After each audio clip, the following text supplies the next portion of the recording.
आमच्या प्रिय बंधू बहिणींना येशूच्या नावाने आमचा नमस्कार. सर्वेसर्व सांगे सकाळ हा कार्यक्रम मी स्वागत करत आहे. आज देवाच्या वचनात जाऊया. फिलिपिकरांस पत्री 3 अध्याय 18 पासून 21 पर्यंत. कारण मी हे पूर्वी तुम्हाला सांगितले आणि आताही रडत सांगतो की अनेक लोक असे जगतात जसे ते ख्रिस्ताचे क्रूस खांबाचे शत्रू आहेत. त्यांचा शेवट तर विनाश आहे, कारण पोट हेच त्यांच्या देवत्व आहे. निर्लज्जपणा त्यांचे गौरव आहे आणि त्यांचे मन भौतिक गोष्टीकडे लागलेले आहे. परंतु आपले नागरिकत्व तर स्वर्गीय आहे आणि तिथून आपला तारणारा प्रभू येशू ख्रिस्त याच्या परतण्याची आपण आतुरतेने वाट पाहत आहोत, जे त्या सामर्थ्याद्वारे सर्व काही त्याच्या नियंत्रणात ठेवण्यास सामर्थ्य आहे. तो आपली अशक्त शरीरे घेऊन व त्याचे रूपांतर करून ती स्वतःच्या शरीरासारखे गौरवशाली शरीर करतील. काही लोक क्रूस खांबाचे विरुद्ध आहे. येशू ख्रिस्त क्रूस खांबावर मरण पावला, याद्वारे संपूर्ण जगाच्या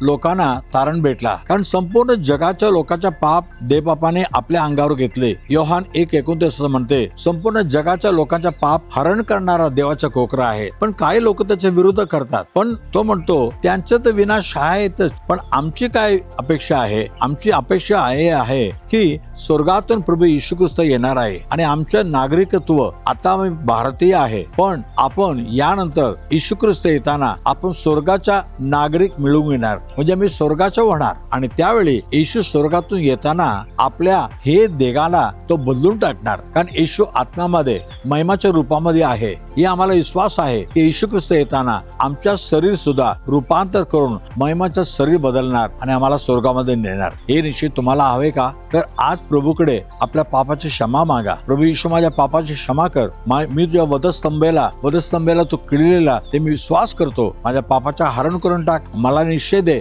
स्वर्गाच्या, आणि स्वर्गाच्या प्रभूला भेटायची निश्चय मला भेटू दे. चला प्रार्थना करूया. होय दे बाबा, धन्यवाद प्रभू. क्रूस खांबाचे विरुद्ध यांना काही विनाशच आहे, पण येशू ख्रिस्तावर विश्वास ठेवणारा येशू माझ्यासाठी जगामध्ये आला आणि वधस्तंभावर किल्लेला गेला. आणि हे विश्वास करताना प्रभू तू लवकर जगामध्ये येणार आहे आणि आम्हाला तुझ्यासारखं रूपांतर करून त्या स्वर्गामध्ये नेणार आहे. हे खात्री प्रत्येकानं दे आणि या विश्वासाने आपले जीवन पवित्र जीवन असं करावं. काय वाईट ना करावं, चांगलं गोष्ट करावं असं प्रत्येकांना मदत कर. आणि येशूच्या आगमनाच्या वाट पाहू. आणि प्रभू आता पण त्यांचे जे गरजा आहे ते पूर्ण कर. त्यांचे रोग दूर कर. मनामध्ये शांती दे. येशूच्या नावाने मागितो म्हणा, ऐक प्रभू राजा. आमेन और आमेन. God bless you. देव बाबा तुम्हाला आशीर्वाद करो. आमेन.